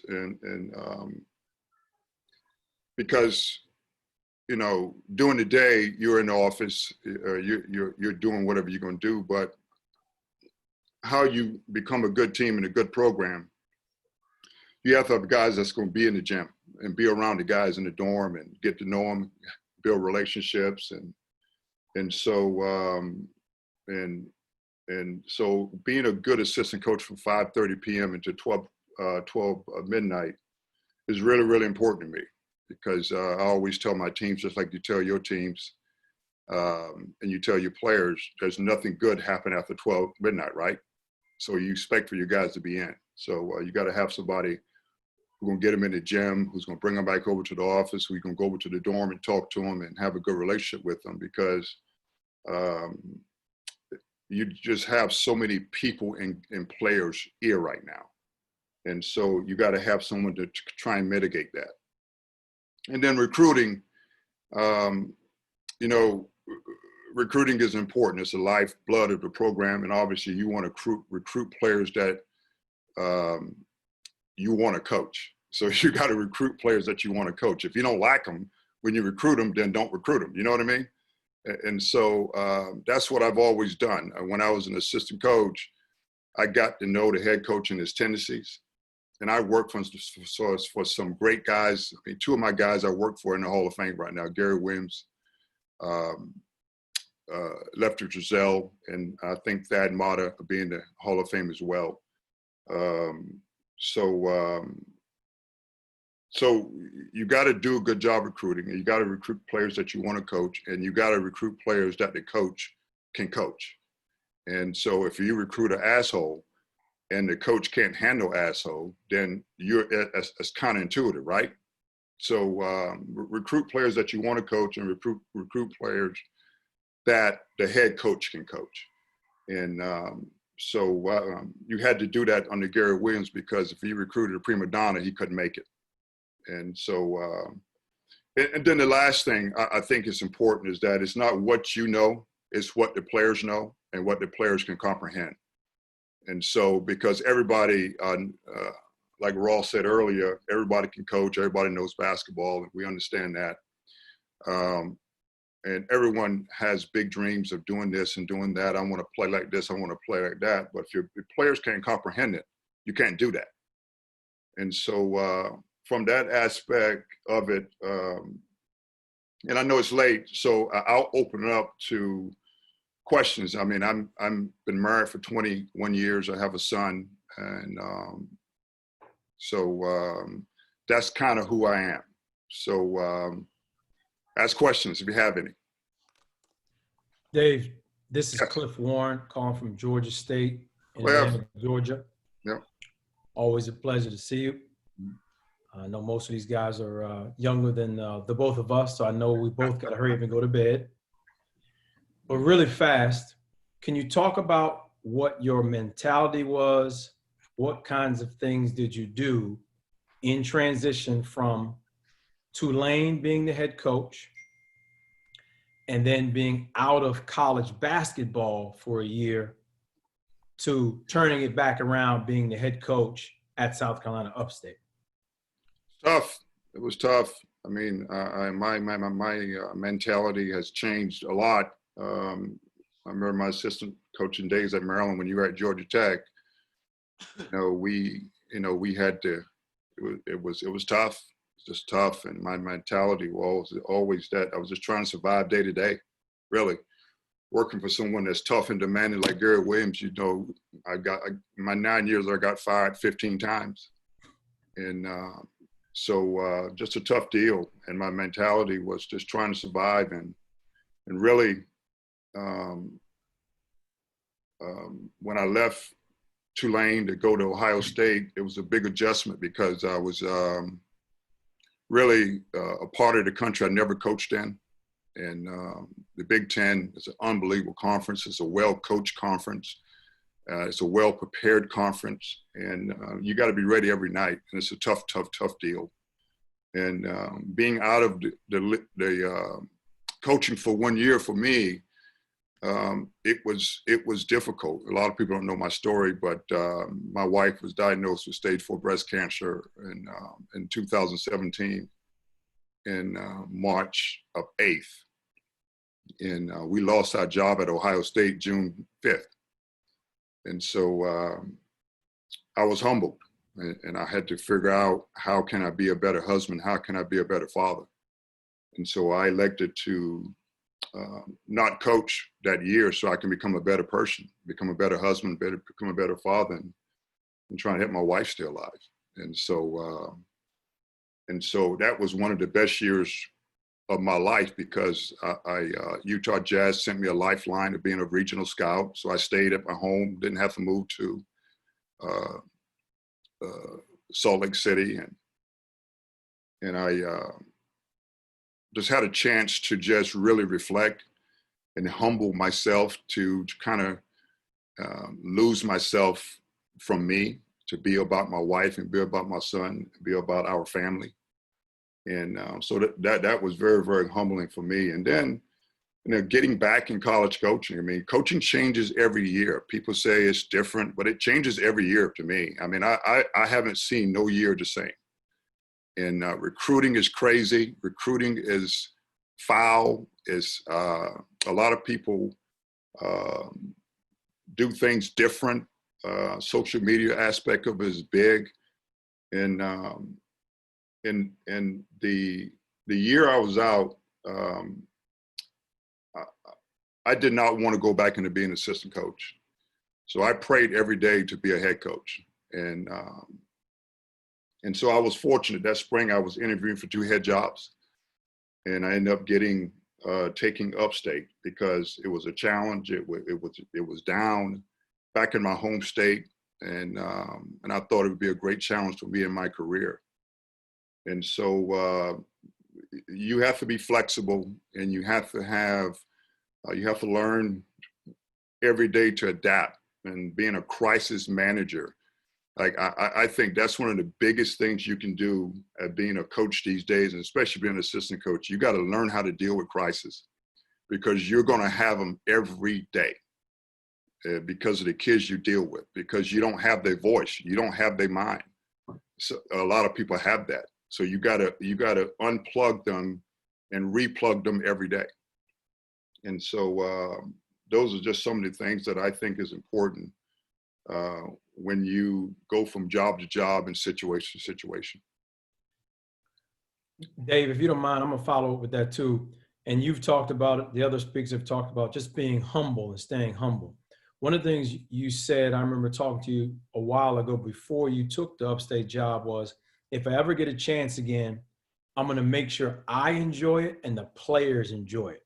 Yep. You gave an example. Cliff, I'm going to have ice cream parties with my team. I'm going to make sure they have fun and enjoy it. And then lastly, many moons ago, I got a chance to interview for a head coaching job at Jacksonville University. The night before my last interview with them, I was talking to you on the phone and you gave me great advice. And you said, hey, Cliff, if you don't get the job, what's the worst thing that's going to happen? I was like, I don't know. I guess I'll go back to Georgia Tech. He says, and live in Atlanta and be around all them fine women. I said, yeah.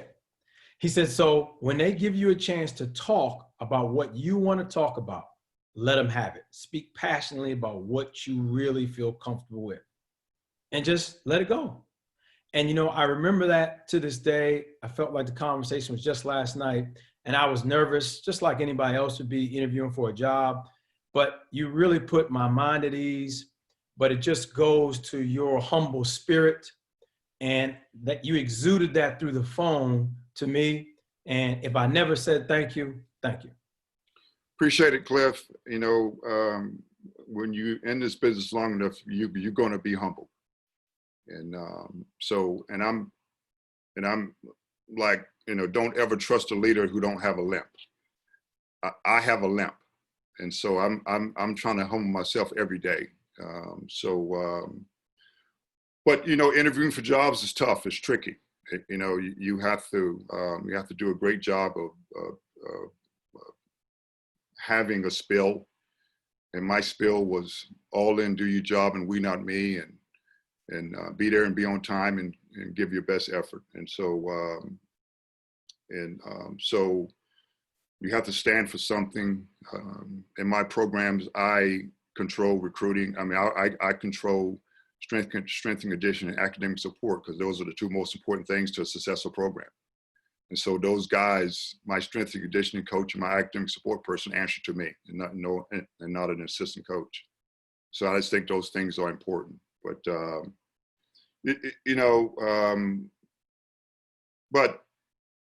the job interviews are tough right now because, you know, I've been through 2 or 3 searches here at Upstate, and my AD is only looking at head coaches. They're not looking at assistant coaches. And so the landscape is changing. It's hard to get a head job. It's hard. And so when you get a chance to take a job, whether D2, JUCO, whatever it is, as a head coach, you may want to take a look at that, because ADs are very reluctant these days to hire someone that haven't done it. And so I just think that a lot of high major assistant coaches these days, they sit back and try and be selective with jobs. And plus, they're making a lot of money, and so they don't want to take a pay cut. But you know, it's hard to hire a guy if they won't hire unless you're a head coach these days. And the jobs that you get are so bad that you got to turn that thing around. So, but no, that's being humble every day, because this game is not perfect. So, any other questions? Coach. Yeah, Hey, appreciate you sharing your story and stuff. My question is, the all in, do your job, we not me, be there, be on time, give everything you got. How and when did you develop that philosophy? And did you spend a lot of time thinking about it? Did you play with, were there other things that you were maybe close to hanging on to? I mean, kind of how did you get to that? Because like I mentioned earlier, I think that's like a big part, you know, and no matter what setting you're in, you can clearly ramble that and what it means to you, and it's authentic. It's not, when I hear you talk about it, I know it's genuine and you believe in it, you know? Yeah, I just think that when you guys are assistant coaches, you you got to almost think like a head coach as well. And because with these days, anything can happen where you're coaching the team. And so my years of being an assistant coach, I knew that being there and being on time was a big thing, because it's hard to get young kids to be on time. And so have to importance of weak side offense and weak side defense, because that's I said everybody can play strong side, everybody can. And Coach, you said you're a point guard. You had a different view, and Cliff was a point guard. You guys have a different view of the game because you had the ball and you made decisions. But be there and be on time and do your best job. I mean, that's give your best effort is something that I've always thought was important to handle, because if you can get kids conscious of time, then that's a big battle you've won. All in, do your job, and we not me. I mean, everybody's selfish. We got selfish kids. I mean, we got selfish kids, selfish parents, selfish AU coaches, everybody's selfish, because everybody want the best for their kid. They don't want the best for the team. And we're in a situation at Ohio State. We were in a home of a really, really good player. And the mom and dad said, we're not concerned about your team. We're only concerned about our kid. And Coach Martin and I got up and left. Wow. And that kid was a great player. And so from an assistant coach standpoint, you got to make sure you recruit kids who you like, who you want to coach, and most importantly, who your coach wants to coach, and that can thrive when you're a coach. Because I'm tough. And if you don't have a sense of toughness and you don't want to be coached, then you can't play for me. And so those things are important to me. But those two sayings is really, but as I go through it, don't trust a leader that don't have a limp. You got to humble yourself when you go into these interviews. You try and say that I know everything, and you become a little not believable. Did you have the all in, do your job, we not me? Did you have that at Tulane too? I developed that at Ohio State. At Ohio State, because I understood that recruiting had changed in my 5 years from Tulane, from Maryland to Ohio State. It had changed to where we had to get guys to be all in.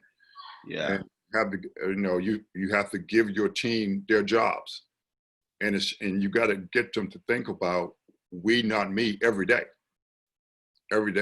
And so at Ohio State, we went to the Final Four, and we won 4 Big Ten championships. And we had some great players, but Coach Mata was a hell of a coach. And we had a staff, and I know you mentioned earlier, like I don't know about being on bad staffs. If we have a staff member that takes credit for success, it's too hard to win. Yeah, it's too hard to win. So like the staff I have at Upstate, I have Andrew Garcia, who's on the call. He was my point guard at Tulane. I have Ron Bradley, who's 67 years old. He recruited me out of high school, coached me in college, and I worked for him for 4 years when he was head coach at Radford. I have Stacy Palmore, who I've known for 20 years. And so I'm a little different, because when I have an opening, I have 4 guys that I'm going to hire already. Mm-hmm. And so people are hiring people who they know now. And so the advice you gave, like be persistent and try and get meaningful relationships, those things are important.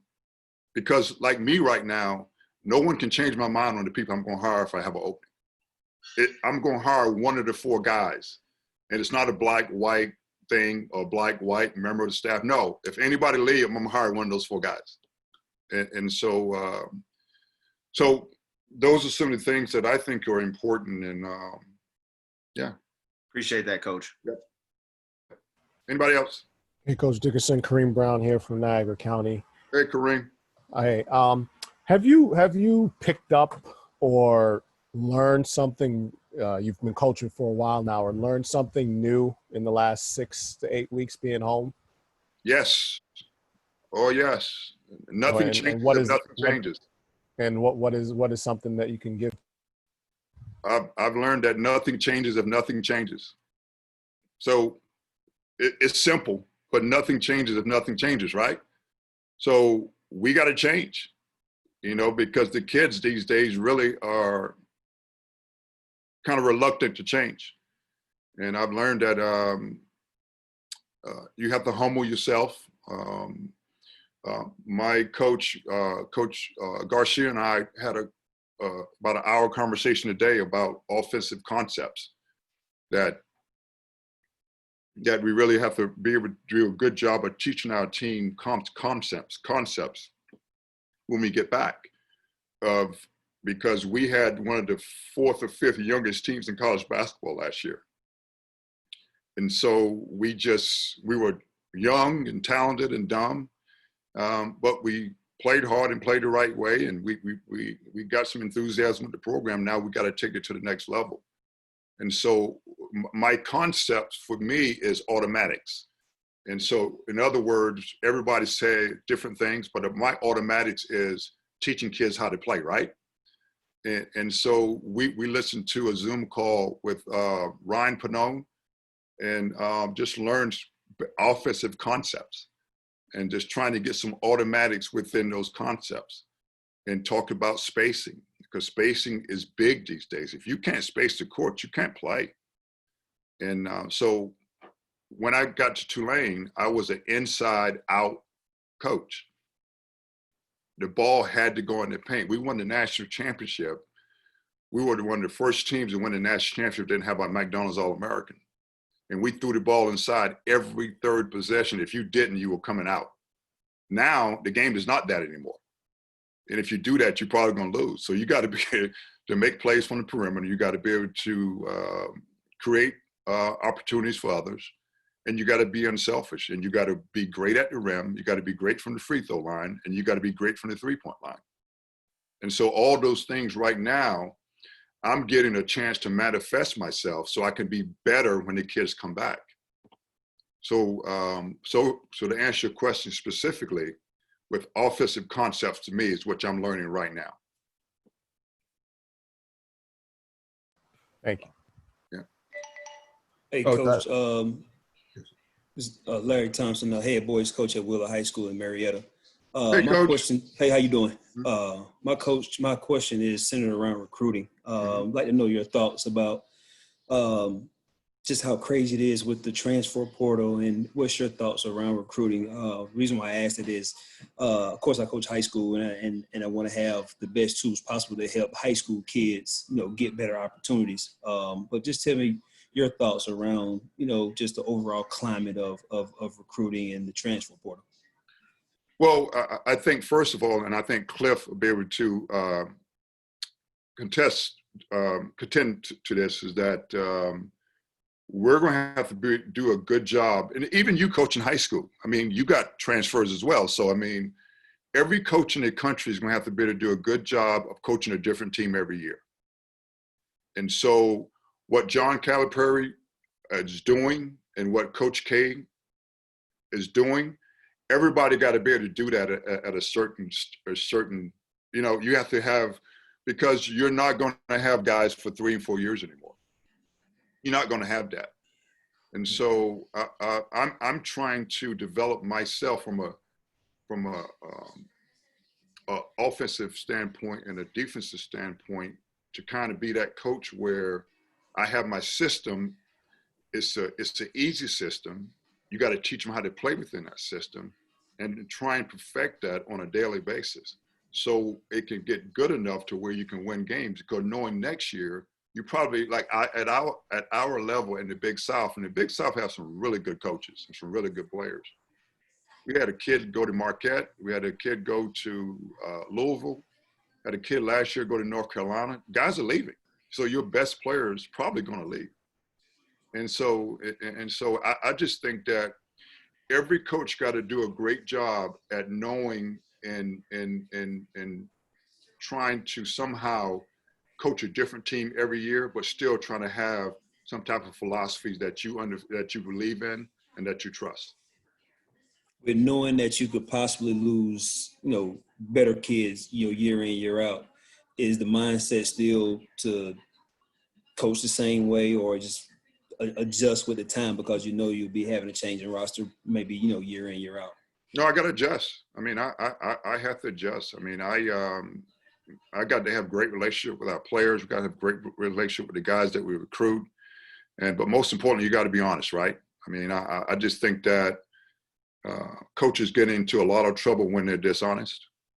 And so I think you got to be really honest with your approach and really get to know them off the court.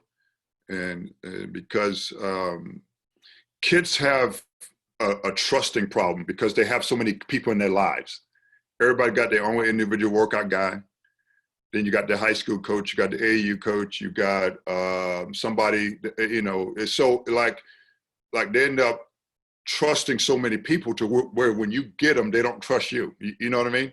And so from a college aspect, but I got to change. Nothing changes if nothing changes. And I don't look at that as far as you, coach. That's me.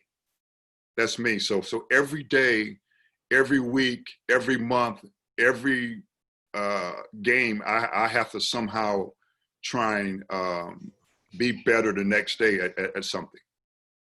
And so I don't, so that's a part of me being humbled because the approach we had at Maryland when I was there don't work now.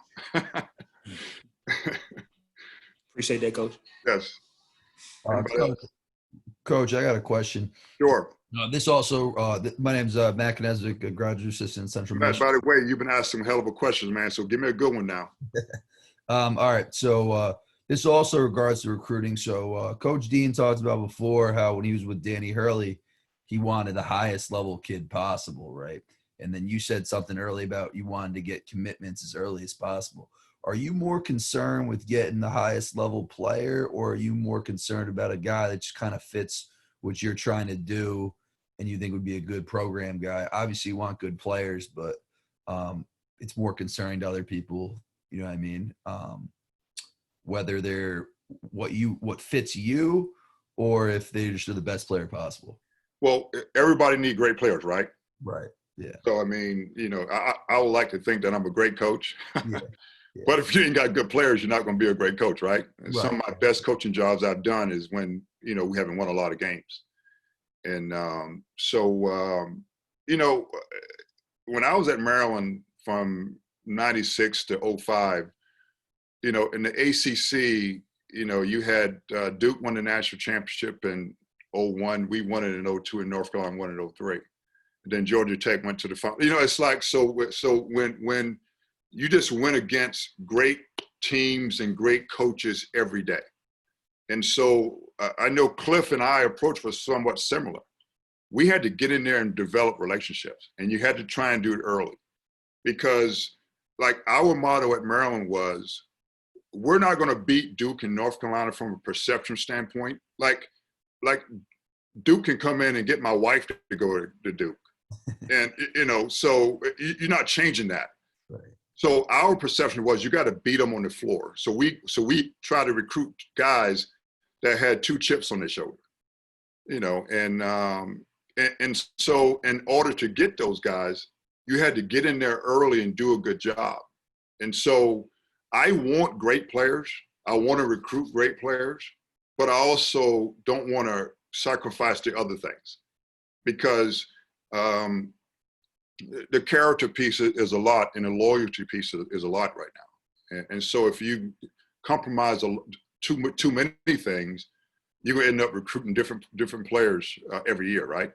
Yeah. So, but really good question, though. All right. Anybody else?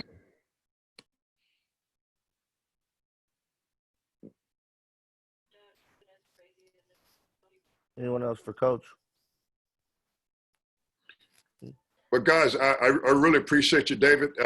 I haven't told you this, and obviously I met you when I met you. I was on the court when I saw you, and I'm glad you came because I couldn't fall asleep then.